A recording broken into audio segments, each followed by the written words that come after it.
Madame, Monsieur, bonsoir. Voici les titres de l'actualité de ce dimanche. Nous reviendrons sur les réactions après la mort d'une légende du cinéma américain, Paul Newman. Hommage ce soir sur ce plateau de la comédienne Charlotte Rampling qui avait partagé avec lui l'affiche du film de Sidney Lumet, Le Verdict, il y a quelques années.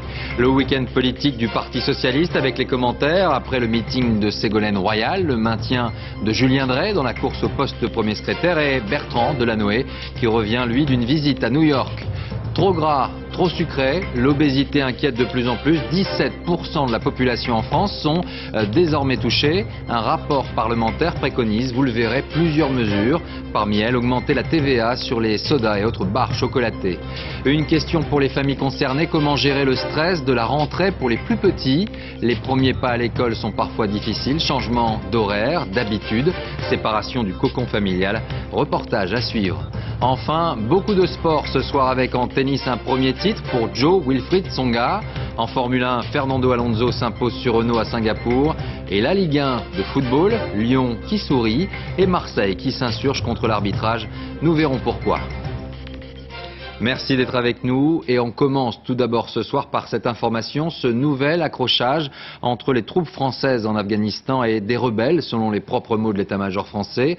4 soldats ont été blessés, 2 d'entre eux sont d'ailleurs cette fois encore membres du 8e RPIMA de Castres. Les dernières informations ce soir avec Pierre Monégier. C'est lors d'une mission de reconnaissance comme celle-ci que les soldats français ont été pris en embuscade hier. Leur section d'une trentaine d'hommes devait sécuriser le village d'Ebdakel dans la vallée de la Kapisa. Une embuscade qui a été déclenchée donc par des tirs d'armes légères d'infanterie et également par des tirs de roquettes de lance-roquettes type RPG-7. Ils étaient en train de suivre le lit d'un petit cours d'eau qui menait au village lorsque les tirs ont éclaté. Un appui aérien et des renforts terrestres leur seraient parvenus en moins d'une demi-heure selon l'état-major. 4 Français ont malgré tout été blessés par des tirs d'armes automatiques et de lance-roquettes. Leurs jours ne sont pas en danger. 2 d'entre eux appartiennent au 8e RPIMA, le régiment basé à Castres, dont faisaient déjà partie 8 des 10 soldats tués le 18 août dernier. Voilà pour cette information. Revenons ce soir maintenant sur les réactions à la mort de l'acteur américain Paul Newman. Et tout le monde s'accorde aujourd'hui à lui attribuer le titre de légende du cinéma, un comédien, mais également, vous allez le voir, un homme engagé auprès de plusieurs causes, presque toutes autour des enfants et des adolescents. Celui-ci avait perdu l'un de ses fils, mort d'une overdose de médicaments et d'alcool. Christophe Hérault. Les premiers hommages à Paul Newman sont des roses, posées à Hollywood Boulevard. Et des admiratrices se souvenant de son regard. Je me souviens de l'arnaque et de ses magnifiques yeux bleus. Robert Redford, son compère de toujours, déclare avoir perdu un véritable ami. Julia Roberts, un héros, et George Clooney, un homme qui avait placé la barre très haut. C'est tout le cinéma qui déclare son admiration. Bien sûr, il y avait sa beauté, mais il y avait aussi cette volonté profonde de bousculer les règles, de faire bouger les choses. Alors, les deux combinés, c'était vraiment irrésistible. Devant la maison familiale dans le Connecticut, ce sont les valeurs morales de son père que Lissy, sa fille, espère que l'on n'oubliera pas. Mon père était incroyablement fort. Et la chose importante qu'il nous a appris, c'est qu'il ne faut jamais attendre demain pour s'intéresser aux autres. Avoir des gestes généreux, essayer d'aller vers l'autre d'une façon ou d'une autre. Je ne suis pas le président. Aller vers les autres, surtout vers les enfants, l'homme de gauche l'avait prouvé. En France, il aide à la création d'un centre d'accueil pour enfants malades près de Fontainebleau. Et là-bas, on se souvient avec tendresse de ses visites. Tous les enfants qui l'ont rencontré lors de cette première visite étaient éblouis par ce côté si simple. Avant de mourir, Paul Newman a écrit à ses 5 filles. Il a dit « Toujours et jusqu'à la fin, votre père a été incroyablement reconnaissant de sa bonne étoile. Ce fut un privilège d'être là. » Il n'est pas possible de laisser tomber Wall Street, même s'il le mérite. Ces propos sont signés du président américain George W. Bush. Celui-ci défendait le plan de sauvetage des banques américaines qui tarde à voir le jour. Et le dilemme est toujours le même. Ne pas donner l'impression à la population, à l'Amérique profonde, que c'est elle qui va payer les erreurs de la folie des traders. Reportage dans le Mississippi, Alain Chalvron, Marjolaine Grappe. Oxford, Mississippi, le sud profond. Une petite bourgade paisible et coquette. Ça n'a pas toujours été le cas. En 1961, la ville était à feu et à sang. C'est là que pour la première fois un noir avait été admis à l'université et les blancs n'avaient pas apprécié. L'étudiant noir avait dû être protégé par l'armée. Aujourd'hui, c'est un noir qui manifeste tout seul devant le tribunal, inquiet de la situation économique. Quand les sociétés font faillite, quand Wall Street fait faillite, l'homme va le ressentir, être entraîné vers le bas. La crise touche indifféremment les communautés. Les plus inquiets sont les retraités. Leurs économies sont souvent placées dans des fonds de pension liés à la bourse. J'ai mis tout l'argent de l'assurance vie de mon défunt mari en fonds de pension. Et je suis morte de peur. Dans le Mississippi, on vote républicain largement, mais on n'est pas très riche. Et le plan de 700 milliards de sauvetage de l'économie passe mal. Je préférerais prendre ces 700 milliards et donner à chacun des Américains de plus de 18 ans 4 350 $. Ça stimulerait l'économie. Il faut sans doute en passer par là. Mais qu'on ne me parle plus de parachutes dorés faramineux qu'on donne à ces PDG quand ils se font virer.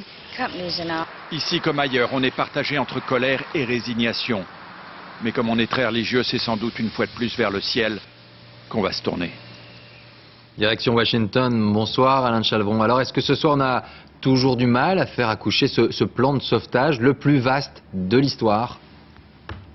Oh, écoutez, on a eu tellement de déconvenus qu'il faut être prudent. Mais enfin, on a vraiment l'impression que maintenant, un accord est en vue, même s'il est peu probable qu'il puisse être adopté avant demain, c'est-à-dire après la réouverture des marchés. Alors c'est un compromis qui tient compte des réticences des uns et des autres. Alors pour calmer les réticences des républicains, qui sont vraiment ceux qui ont bloqué un accord jusqu'à maintenant, il est prévu de diviser les 700 milliards en deux tranches. Une première tranche qui serait donnée tout de suite et la deuxième tranche plus tard, après un nouveau vote du Congrès. Il est prévu également des mesures pour garantir que le gouvernement sera le premier remboursé au cas où il y aurait des remboursements. Pour calmer les démocrates, il est prévu des limites aux parachutes dorés, justement, aux indemnités que pourraient toucher ces dirigeants de Wall Street qui ont mené leur société à la faillite, et également des mesures pour limiter les saisies immobilières. Alors oui, c'est un texte qui est assez loin du texte initial, mais qui garde l'essentiel, et l'essentiel, c'est l'argent.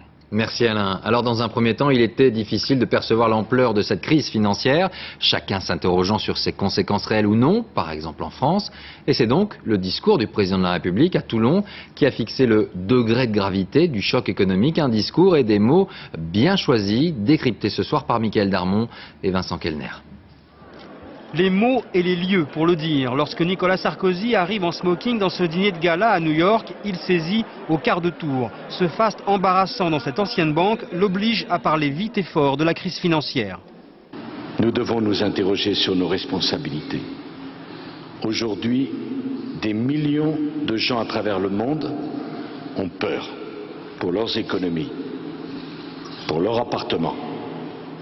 Qui est responsable du désastre ? Le lendemain, à la tribune de l'ONU, il demande la réunion d'un G8 de crise et insiste sur une idée, il faut des sanctions. Quand ça marche et qu'il faut se partager des bonus gigantesques, on connaît les responsables. Pas de problème. Voilà donc que ça ne marche plus. Qu'il y a des déficits. Et alors là, on ne connaît pas les responsables ? Nicolas Sarkozy a construit sa carrière politique en luttant contre l'insécurité. Il l'a fait évidemment comme ministre de l'Intérieur, et il sait qu'il est un recours parfait contre ce sentiment d'insécurité. Aujourd'hui que l'insécurité est avant tout d'ordre économique, il apparaît comme celui qui peut faire preuve d'autorité, qui peut sanctionner. Pendant le transfert de New York à Toulon, la dramaturgie monte encore d'un cran. Les Français ont peur, peur pour leurs économies, peur pour leur emploi, peur pour leur pouvoir d'achat. Jadis, il parlait d'espérance. Aujourd'hui, un autre mot est lâché, la récession. Tout change.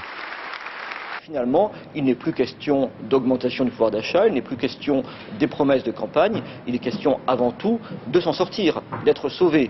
C'est officiel, c'est la crise. Du coup, François Fillon peut dire enfin tout haut ce qu'il pense depuis longtemps, tout bas. Il y a des moments où l'unité nationale s'impose. Une semaine et 2 discours pour le tournant d'un quinquennat. C'est une forme de rupture. Désormais, le sarkozysme est à l'épreuve des faits. Alors, autre information du jour, c'est le message du ministre du Travail, Xavier Bertrand. La crise suscite également des craintes pour le pouvoir d'achat. Résultat, 2 annonces pour tenter de rassurer. Il promet l'augmentation de la prime de Noël, mais également la pension de réversion. C'était ce matin sur Europe 1. La prime de Noël sera maintenue. Elle sera même avancée. Et cette prime sera même majorée. Elle sera plus importante que l'an dernier, de façon à tenir compte de l'inflation. C'est ce que nous sommes en train de regarder précisément. Ce que je veux vous dire aussi, c'est que cette prime va concerner 1 500 000 personnes. Mais nous allons aussi aller plus loin, car il a été décidé de pouvoir augmenter les pensions de réversion avant le début de l'année 2010, donc avant la fin de l'année 2009. Et l'idée est la suivante, c'est d'augmenter de 11% les pensions de réversion jusqu'à 800 € pour 600 000 personnes titulaires des pensions de réversion. Et c'est dans ce contexte économique difficile que le gouvernement publiera officiellement demain les chiffres du chômage pour le mois d'août. Et on le sait déjà, ils ne seront pas bons. Sophie Brune, Arnaud Jacques. Les chiffres précis du chômage ne seront connus que demain, mais dès vendredi, la ministre de l'économie avait prévenu, ils seront très mauvais. Depuis 3 mois, le nombre de demandeurs d'emploi augmente régulièrement, mais modérément. En août, il devrait brusquement bondir jusqu'à 40 000 personnes supplémentaires, la plus forte hausse depuis 15 ans. Première explication, la croissance en berne. Sans activité, les entreprises n'embauchent plus, voire sont contraintes de licencier. Au deuxième trimestre, 28 800 postes ont ainsi disparu. Pour la première fois depuis 2003, l'économie française a détruit plus d'emplois qu'elle n'en a créé. Autre hypothèse pour expliquer ce chiffre, la fin des contrats aidés, c'est-à-dire subventionnés par l'État, mise en place en 2005. On s'attend à une destruction de 114 000 emplois dans le secteur aidé, c'est-à-dire ces emplois qui ont été créés sous l'ère Villepin-Borloo pour justement aider à faire baisser le chômage. Ces contrats aidés ne seront pas renouvelés cette année et donc viennent amplifier la hausse du chômage qui aurait eu lieu avec la croissance qui tourne quasiment au ralenti depuis maintenant 6 mois. Christine Lagarde a convoqué demain à Bercy les responsables du service public de l'emploi, mais la marge de manœuvre du gouvernement est quasi nulle. La politique avec le sondage du jour à gauche, Dominique Strauss-Kahn reste le socialiste préféré des Français pour l'élection présidentielle de 2012. C'est en tout cas le résultat d'une enquête d'opinion pour le journal du dimanche. Après le dépôt des différentes motions cette semaine en vue du congrès de Reims, chacun en tout cas avance ses idées et sa stature de leader à sa façon. D'un côté le meeting au Zénith d'un nouveau genre, celui de Ségolène Royal, et l'autre, Bertrand Delanoë, était à New York en pleine crise financière. Le point avec Javi Timber et Arnaud Wust. Tous ensemble, fraternité, fraternité, fraternité. Le regard, les intonations, les gestes, même au plus intense moment de sa campagne présidentielle, jamais Ségolène Royal n'avait paru aussi habitée par son discours. Une vraie performance théâtrale hier soir, notamment quand il s'est agi d'expliquer comment elle encaissait les coups. J'ai souvent pensé à Cyrano de Bergerac, qui disait avec panache: on n'abdique pas l'honneur d'être une cible. Le style a fait sensation sur le public du Zénith, il a beaucoup moins séduit quelques-uns de ceux qu'on appelle au PS en général les éléphants. C'est une certaine conception de la politique qu'on peut partager ou pas. Moi, je ne la partage pas. Je crois que...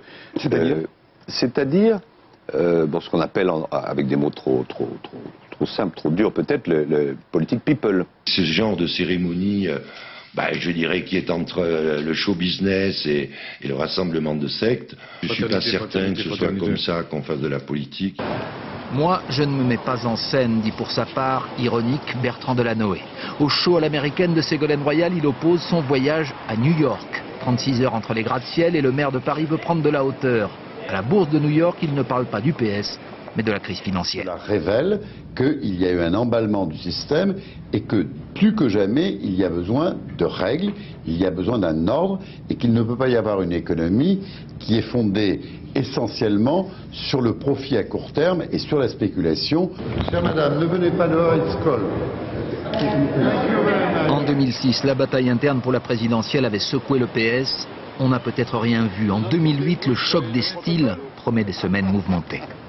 Et l'invité aujourd'hui de 13h15 le dimanche était Julien Dray, signataire de la motion soutenue par Ségolène Royal. On pensait que sa volonté de se présenter au poste de premier secrétaire du Parti socialiste était derrière lui.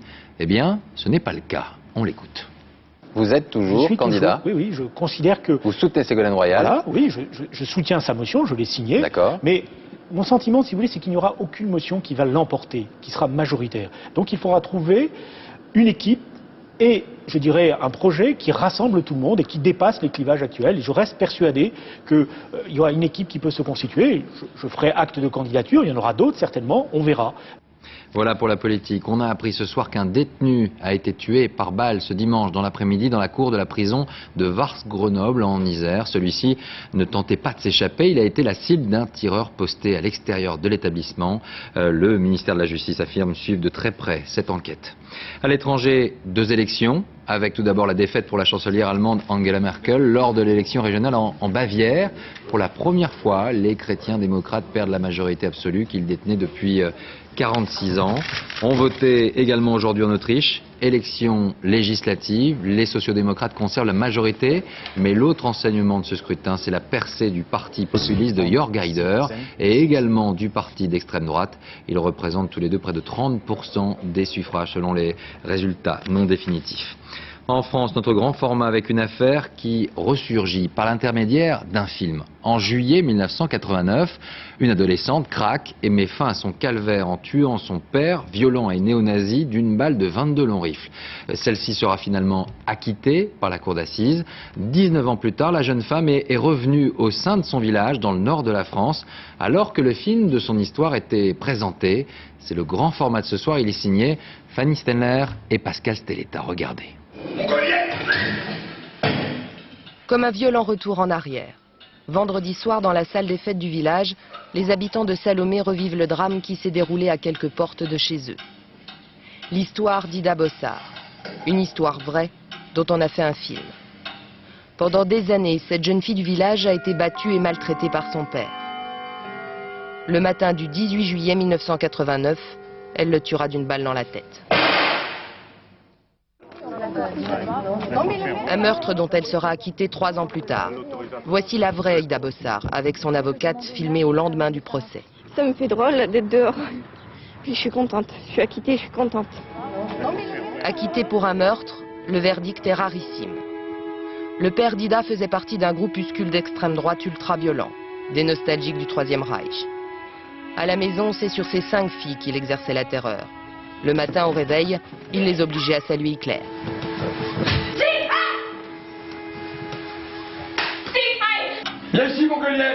La mongolienne, c'est Ida, la plus faible des 5. Celle qui fut son souffre-douleur pendant 10 ans. 10 longues années de coups et de vexations. Tu cours quand je t'appelle. J'en suis sûr que tu sais où elle est, vous étiez toujours ensemble. À vous! À l'époque, aucun voisin, aucune institution ne donnera l'alerte. Personne n'a quitté la salle. Le public applaudit même à l'énoncé du verdict.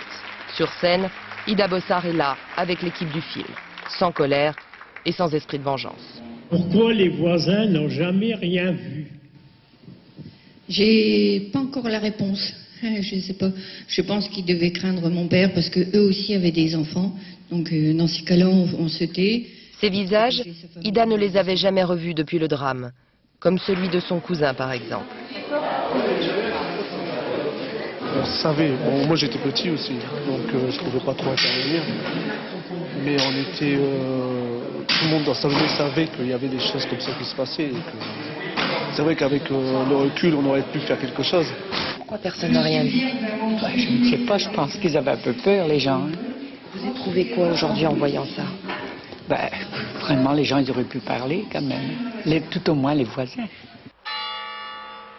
Dans le village, le silence de l'époque résonne encore aujourd'hui. Et 20 ans après, personne n'a rien oublié. Tout le village savait. Bah oui. Mais pourquoi personne n'a rien fait?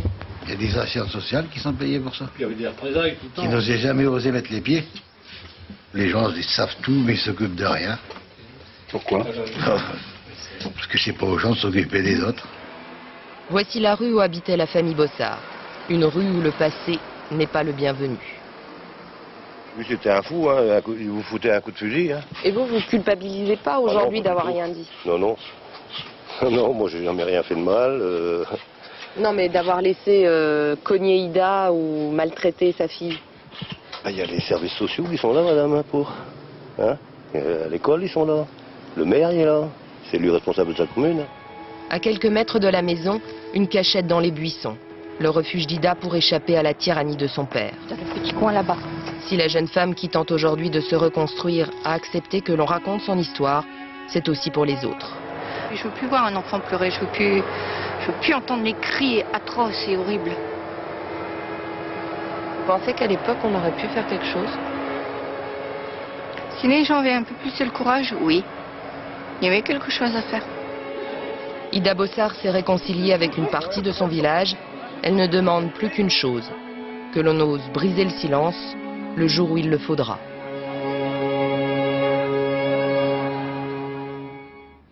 Voilà pour ce grand format. À suivre dans un instant dans votre journal le blues de la rentrée en maternelle. Nous verrons que les plus petits ne s'habituent pas toujours au changement de rythme et à l'idée de quitter le cocon familial. Un dimanche de sport avec le premier titre de Joe Wilfried Tsonga en tennis et le coup de colère des Marseillais en football. Enfin, la page cinéma, le box-office et l'hommage de la comédienne Charlotte Rampling à Paul Newman. Elle nous racontera sa rencontre avec l'acteur sur le tournage du film Le Verdict. Mais avant cela, l'obésité en question une nouvelle fois. Je vous le disais tout à l'heure en titre, 17% de la population française serait en surpoids et c'est un rapport parlementaire qui évoque, selon nos confrères du Parisien, de nouvelles pistes pour lutter contre ce phénomène. Explication, Valérie Lerouge.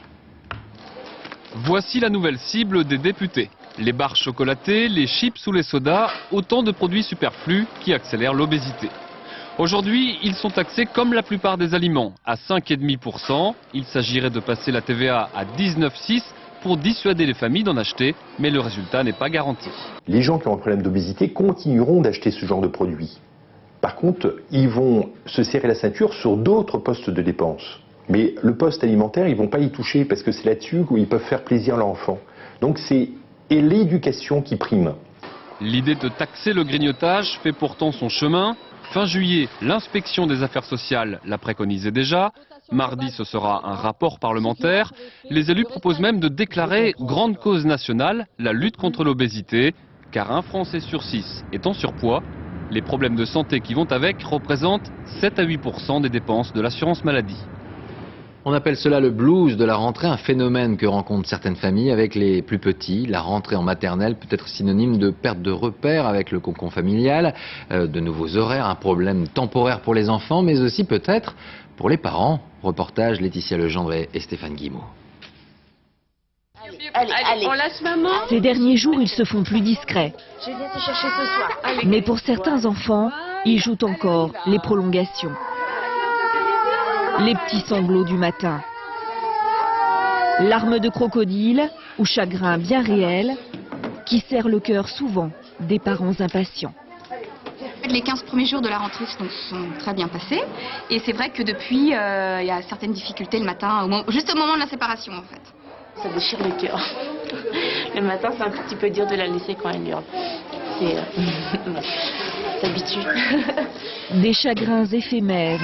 En moins d'un quart d'heure, le petit blues s'est envolé. Seule Calista s'accroche encore un peu à la maîtresse. Le secret de cette dernière, éviter désormais que les parents ne s'éternisent, car parfois ce sont eux, les plus angoissés, qui communiquent leurs craintes aux tout petits.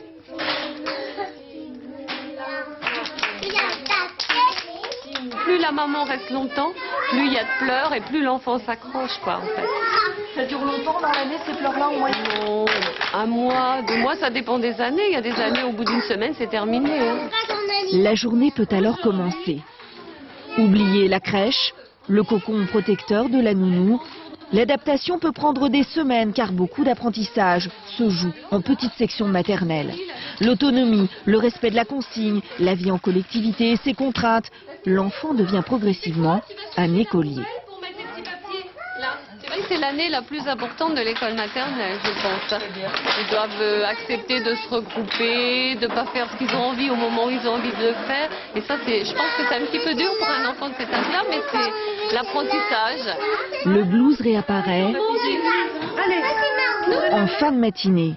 Après la récré, les activités, les enfants sont fatigués. D'autant qu'à la cantine, la maîtresse n'est plus là. C'était leur principal repère. Et si je te donne du pain, est-ce que tu manges les tomates? Certains petits sont réveillés depuis 6 heures du matin. Alors le midi, c'est soupe à la grimace. Des angoisses que les enseignantes tentent d'anticiper par une journée porte ouverte, par exemple. Les écoles mettent beaucoup en place des choses qui rassurent les parents, avec beaucoup de réunions d'information, des visites d'école, en amont de la scolarisation. Des angoisses qui peuvent apparaître aussi lors du passage en CP ou en 6e, comme des troubles du sommeil ou de l'appétit.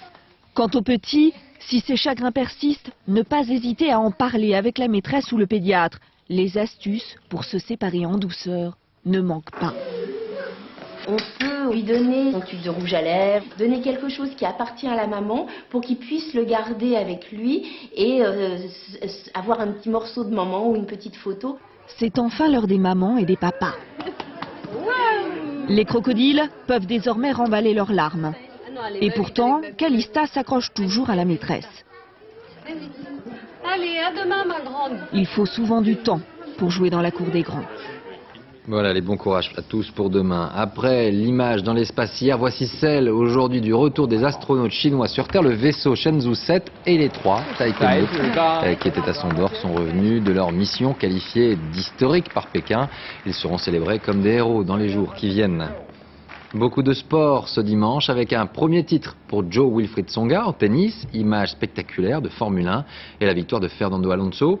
Et en football, Marseille qui aurait aimé un arbitrage vidéo hier soir. On fait le tour de la planète sport ce week-end avec Christophe Duchiron. À Singapour, c'est bien joli de faire rouler des Formule 1 nocturnes, sauf qu'on a frôlé la contredanse générale, au motif qu'aucun des véhicules susnommés ne possédait de phare avant. C'est une chance, les organisateurs avaient éclairé la piste comme en plein jour. Sûrement un peu cher, mais c'est pour le spectacle.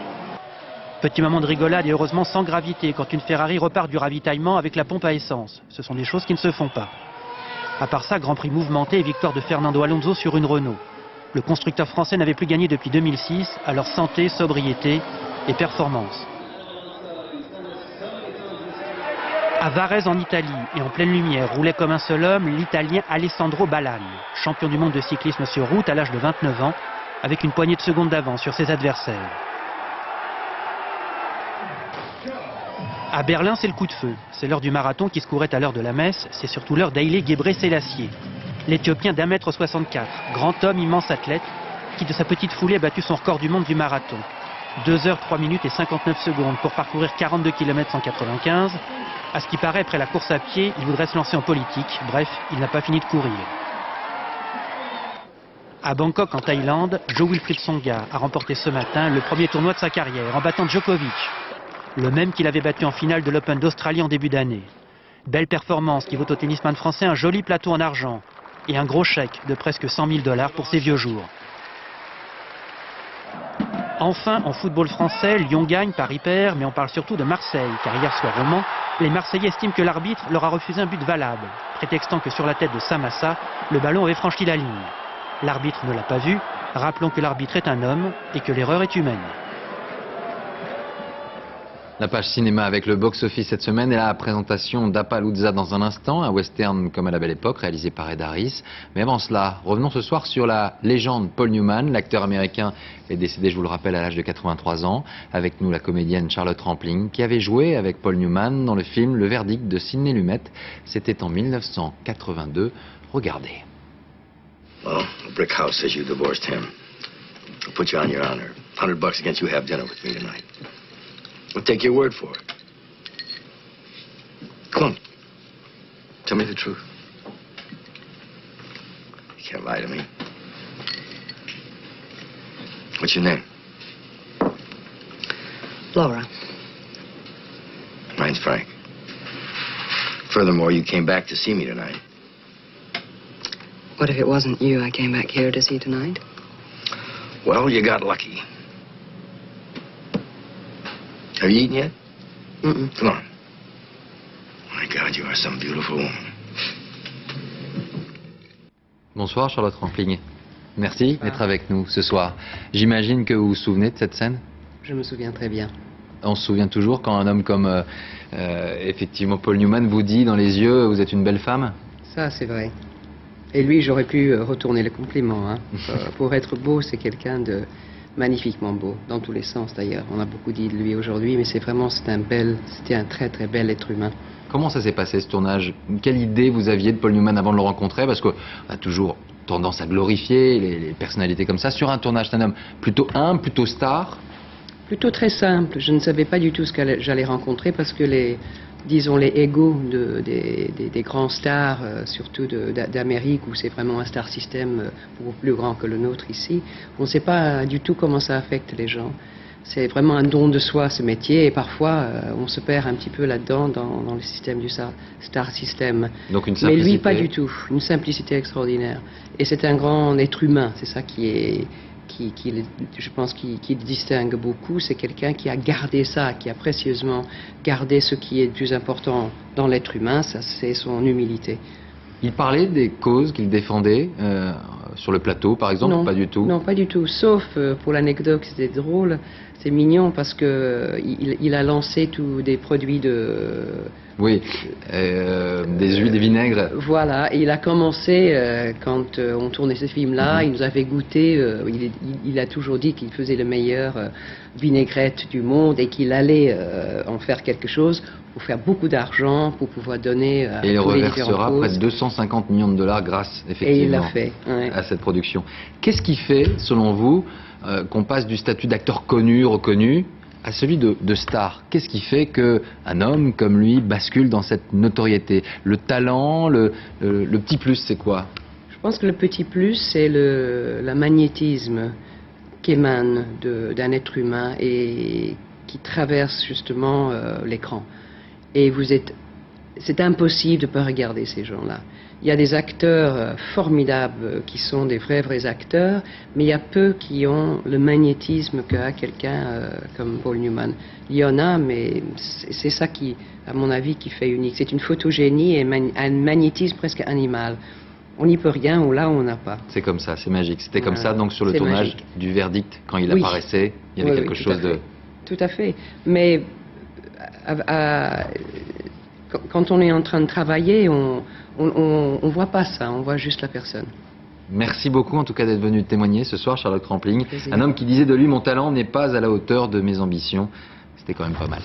Merci beaucoup. Et puis vous retrouverez ce soir Paul Newman à 22h40 dans La couleur de l'argent, le film de Martin Scorsese. On continue la page cinéma avec la sortie mercredi d'Appaloosa, un retour au western classique, pas spaghetti. Viggo Mortensen et Renée Zellweger sont à l'affiche. Le film avec Marie Jojoin. Lui, c'est le boss, un marshal dans la pure tradition du western. Brut, au cœur tendre. Et pas de shérif sans adjoint. Entre ces deux-là, c'est 12 ans de galère et d'amitié. Finir mon café avant. Vous êtes en état d'arrestation. Leur adversaire, un truand sans foi ni loi qui terrorise la ville. Vous êtes un homme mort. Et pour mettre un peu de douceur dans ce monde de brutes, une veuve pas vraiment éplorée, voilà pour les personnages. Monsieur Cole, Monsieur Hitch, nous voulons que la paix revienne dans notre ville. C'est dans nos cordes.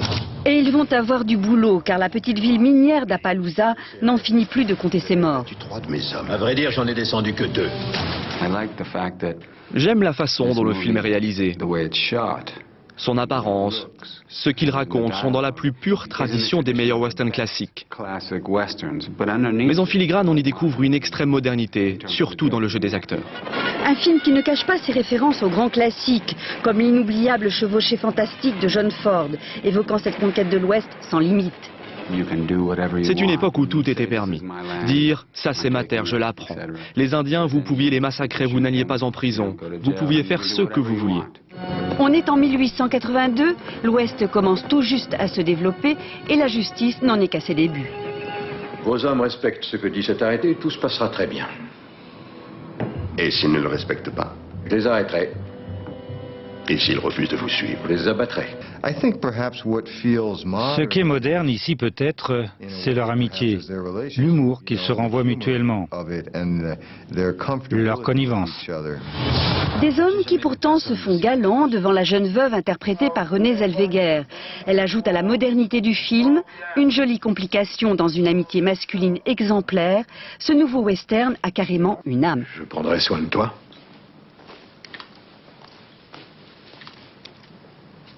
Combien de temps? Le temps que tu voudras. Le box-office et 2 films français en tête cette semaine. Faubourg 36 tout d'abord, le nouveau film de Christophe Baratier, réalisateur des Choristes.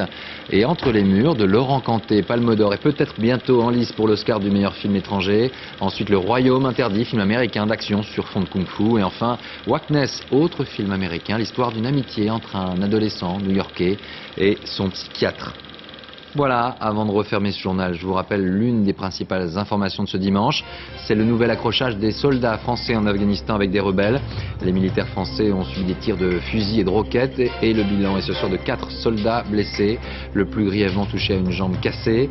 2 de ces soldats sont membres du 8e RPIMA de Castres, régiment qui avait été lourdement touché, on s'en souvient, le 18 août dernier. Fin de ce journal, merci à vous de l'avoir suivi. Tout de suite la météo, Nathalie Riouet, 20h50, je vous trouve très beau, d'Isabelle Mergo avec Michel Blanc. 22h40, hommage à Paul Newman donc, la couleur de l'argent. Demain l'information dès 6h30 dans Télématin, vous retrouverez Sophie Le Saint et Nathanaël de Rinxin. Passez un très bon dimanche soir.